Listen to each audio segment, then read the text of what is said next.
orang lain itu mendapatkan pahala. Itu ada dalilnya enggak Ustaz? Ada dalilnya. Ya.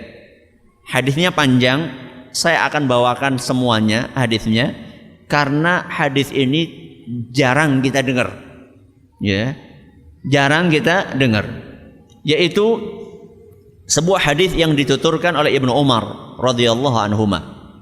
Beliau bercerita, "Anna rajulan jaa ila Rasulillah sallallahu alaihi wasallam faqala."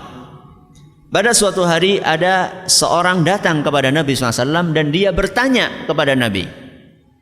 Pertanyaannya, "Ya Rasulullah, wahai Rasul, ayyun nasi ahabbu ilallah?" Wahai Rasul, siapa sih orang yang paling dicintai sama Allah? Pikirannya itu jauh ke depan.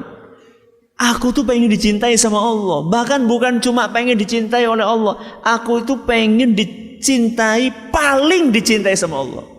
Siapa wahai Rasul gerangan orang yang paling dicintai sama Allah? Ternyata pertanyaannya gak berhenti di situ. Dia berkata, "Wa ayyul a'mali ahabbu ilallahi azza wa jal?" Wahai Rasul, pertanyaan berikutnya, amalan apa sih yang paling dicintai sama Allah? Berapa pertanyaan? 2. Yang pertama tanya siapa? Yang kedua apa? Dan ini yang bertanya ini pinter nih. Ya, enggak cuma tanya orangnya saja, amalannya apa wahai Rasul? Maka kemudian Nabi SAW ketika mendengar pertanyaan tersebut, beliau jawab, "Ahabbu an-nasi ilallah." Manusia yang paling dicintai oleh Allah siapa kira-kira? Yang paling rajin tahajud, yang paling rajin salat Tuhane, apa kira-kira?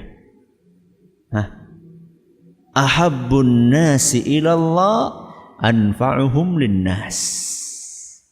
Yang paling dicintai sama Allah itu adalah orang yang paling bisa memberikan manfaat untuk orang lain. Alias bukan orang-orang yang egois. Orang yang memikirkan kepentingannya orang banyak. Itulah orang yang paling dicintai sama Allah.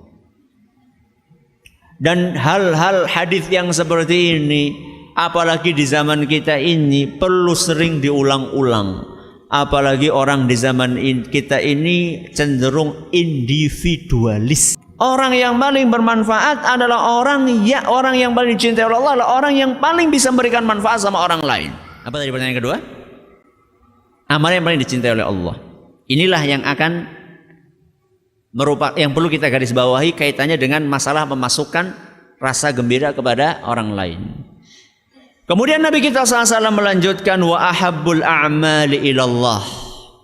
Adapun amalan yang paling dicintai oleh Allah, sururun, rasa bahagia, tudkhiluhu ala muslim, rasa bahagia yang engkau masukkan ke hatinya seorang muslim, nyenengaken wong.